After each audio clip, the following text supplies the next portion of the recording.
ప్రజా TV Telugu news Mandakrishna సమాధి గారు ఆమర నియోజకవర్గంలో మరి కమ్మగిరి స్వామి పెద్దరాజు శంకర్ వీళ్ళందరూ ఉరుగుముఖం అవుతే మరి తెల్లమల్లి రవిమాది గారు కిరిశోల పోసుకొని ఎంఆర్ ఆఫీస్ అంటించుకోవడం జరిగింది. దాని మీద ఈ రాష్ట్రం అంతా పక్కుమని మండింది. ఎక్కడ తాడపత్రి ఎక్కడ తాడపత్రి అని ఈ రాష్ట్రం శ్రీకాకుళం నుండి చిత్తూరు వరకు ఉమ్మడి రాష్ట్రంలో తెలంగాణ ఇడిపోలే. ఉమ్మడి రాష్ట్రంలో తాడపత్రి ఎక్కడ తాడపత్రి అని ఎతికినారు. ఇతరులు సామాజికవాదులు మేధావులు మన మాదిగ ప్రజలు ఎంఆర్పిఎస్ శ్రేణులు తాడపత్రి ఎక్కడ మొట్టమొదటి త్యాగము తెల్లమల్లి రవి ఎర్రగుంటపల్లె తాడపత్రి తాలూకాలో జరిగింది. దాని మీద విపరీతమైనటువంటి పోరాటం చేశాము, జైలుకి వెళ్ళాము. నా మీద నాన్ బెయిలబుల్ కేసులు 2, విశ్వనాథ్కు 2 నాన్ బెయిలబుల్, నాకు రైల్వే కేసులు 4. ఒక ఉద్యోగిగా ఉండి ఆ రోజుల్లో తాడపత్రి నుంచి హైదరాబాద్ పోవాలన్న వేలాది మంది, అనంతపురంలో ఏ మీటింగ్ పెట్టినా వందలాది జీపులు మనం పోతేనే అనంతపురంలో మీటింగ్ జరుగుతుంది. కారణం ఏంటంటే తాడపత్రి నుండి జనం వస్తారు, భారీగా వస్తారు అని చెప్పి మన కోసం వేడి చేసేవారు జిల్లా నాయకత్వం.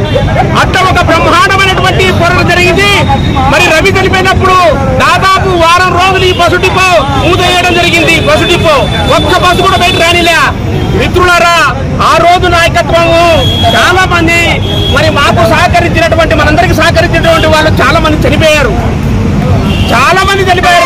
నా సహచరులు లేదా నా పెద్దలు అందరూ కూడా చనిపోయారు. వాళ్ళందరికీ కూడా ఏ లోకంలో ఉన్నా వాళ్ళ సిద్ధించింది. ఈ రోజు వాళ్ళ దేనికోసమైతే వాళ్ళు పోరాడారు. మరి ఈ త్యాగ పురుషులు 4 అలాగే చనిపోయినటువంటి నాయకులు ప్రతి మనలో ఉంటారు. వాళ్ళందరూ ఒక పిలిపిస్తే ఆ రోజులో ఫోను లేదు, సోషల్ మీడియా లేదు. మేమే పోయి స్వయంగా చెప్పడము, లెటర్లు రాయడము, ఒక బ్రహ్మాండమైన ఉద్యమం జరిగింది. ఆ ఉద్యమానికి సారథులుగా మేము వ్యవహరించినాము. నిజంగా మేము ఈ రోజు గర్వపడుతున్నాము. మీ అందరి సహకారంతోనే ఆ ఉద్యమం నడిపినాము. మీ అందరి సహకారం లేకుంటే మేము నడపలేము. మీ అందరి సహకారంతో ఈ ఎస్సీ వర్గీకరణ కూడా రాష్ట్రంలో జరిగిందని చెప్పి తెలియజేస్తూ, మరి రాబోయేటువంటి దినాలలో మరి చాలా మంది కుటుంబాలు త్యాగం చేసేటువంటి కుటుంబాల పల్లెలు ఉన్నాయి. వాళ్ళందరూ మనం గుర్తించి వాళ్ళకు కూడా సన్మానం చేస్తే బాగుంటుంది. నేను 2వ తారీఖు చెప్తున్నాను.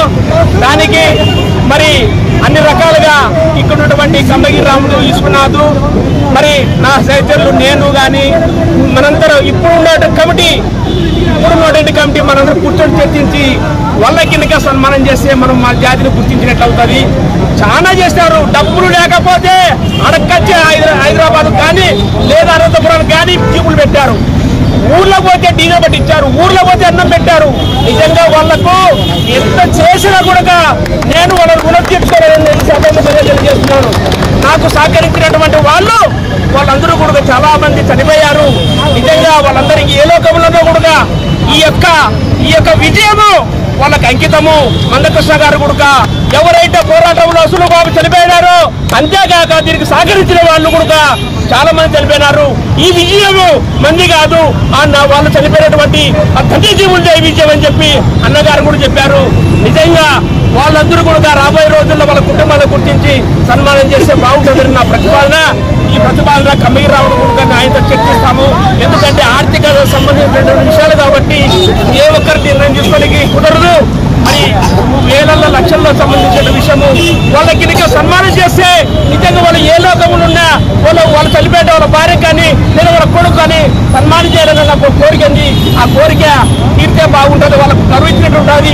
వాళ్ళ ఉద్యమంలో వాళ్ళ పాత్రను వాళ్ళకు గుర్తించినట్లు అవుతుందని తెలియజేస్తూ ఈ అవకాశాన్ని ఇచ్చినటువంటి మీ అందరికీ కూడా ధన్యవాదాలు. మీరు సహకరించిన మీ అందరికీ కూడా ధన్యవాదాలు తెలియజేస్తూ ముగించుకుంటున్నాను. జై మాదిగ.